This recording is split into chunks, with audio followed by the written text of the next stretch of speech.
पंजाब में पीएम की सुरक्षा में चूक या साजिश, आप क्या समझते हैं? पंजाब का जो कल प्रकरण है, उस प्रकरण के संबंध में यहाँ है कि यह चूक नहीं है, क्योंकि माननीय प्रधानमंत्री जी का आगमन हुआ था। वहाँ कुछ शिलान्यास करने वाले थे, जनता को कुछ तोहफा देने वाले थे। यह चूक नहीं है, यहाँ एक साजिश है और इसकी कड़ी निंदा करता हूँ, क्योंकि माननीय प्रधानमंत्री जी पूरा भारत देख रहे हैं और इसलिए इसकी कड़ी निंदा पूरा मध्य प्रदेश और पूरा भारत कर रहा है। यहाँ एक बहुत खतरनाक साजिश है और इसके लिए मतलब उनको खुद को माफ़ी मांगना चाहिए वहाँ के मुख्यमंत्री को कि ऐसा नहीं होना चाहिए, क्योंकि वहाँ देश का प्रधानमंत्री आया हुआ है। पंजाब में पीएम की सुरक्षा में चूक या साजिश, आप क्या समझते हैं? मेरे हिसाब से चूक या साजिश जो भी हो, लेकिन एक देश के जो प्रधानमंत्री है उनका जो वर्चस्व है, उनका जो है, उनके एक सम्मान में अगर आप किसी भी चीज़ के मान लो कि कोई भी प्रदेश में मंत्री आते हैं तो उसकी सुरक्षा का जो भी होता है दायित्व होता है वो प्रशासन का होता है। तो इसमें प्रशासन की बहुत बड़ी चूक है। अगर वो तो देश के प्रधानमंत्री है तो उनकी सिक्योरिटी को लेकर अगर आप इतना सजग नहीं है तो प्रदेश की जनता के लिए आप क्या सजग करोगे?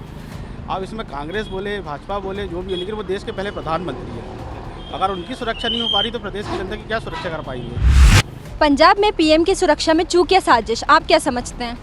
जो वहाँ पर हुई घटना है वो पूरी तरह चूक या साजिश कोई किसी तरह की चीज़ नहीं है। वहाँ की जनता जो है पूरी तरह उनसे नाराज़ थी और उनकी जो सभा होने वाली थी उसमें भीड़ नहीं हुई।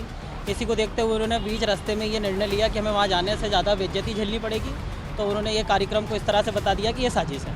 वहाँ ऐसा कुछ नहीं है। पंजाब में पीएम की सुरक्षा में चूक या साजिश, आप क्या समझते हैं? ये तो खुले तौर पर साजिश ही है, क्योंकि वहाँ पे पंजाब सरकार पहले ही मोदी जी के किसान की जो बिल आया था उसके अगेंस्ट में उन्होंने अपनी भड़ास निकाली है।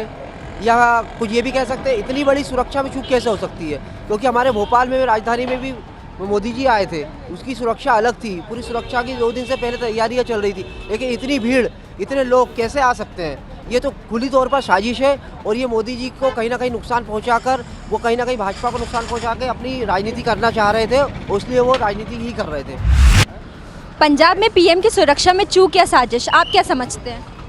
कि मेरा सोचना ऐसा है कि जिस तरीके से पंजाब की जनता नाराज़ थी हमारे देश के पीएम से और जिस तरीके से उन्होंने फैसले लिए अभी किसान आंदोलन को लेके, तो मुझे तो ये पर्सनल तौर पे यही लगता है कि उनसे पूरी तरीके से खिलाफत थी वहाँ के प्रदेश की, और यही कारण था कि वो उन्हें सुनना भी नहीं चाहते थे। तो इस वजह से वहाँ आना उन्होंने ज़रूरी नहीं समझा और इस बात को दूसरे डायरेक्शन में ले जाके उन्होंने इस सिक्योरिटी का मुद्दा देश के सामने रख दिया, जैसा कि हर बार करते हैं। ऐसा मेरा सोचना है।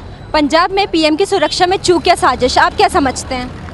देखिए, एसपीजी की गलती है, क्योंकि विदाउट रूट सैनिटाइजेशन के एसपीजी को पीएम को लेके जाना बहुत बड़ी गलती है, क्योंकि पूरे देश का पीएम है। अगर आप विदाउट रूट सैनिटाइजेशन के लेके जाते हैं, कहीं ना कहीं एसपीजी की चूक, क्योंकि एसपीजी को इसीलिए रखा गया कि पीएम की सुरक्षा कर सके और उनके पास कोई जिम्मेदारी नहीं है। हाँ, पंजाब सरकार की भी गलती को नज़रअंदाज नहीं किया जा सकता, क्योंकि पीएम अगर कहीं जाते हैं तो फर्स्ट जो राउंड होता है वो स्टेट गवर्नमेंट का होता है और यहाँ पर उनकी गलती थी। दोनों की गलती है कहीं ना कहीं।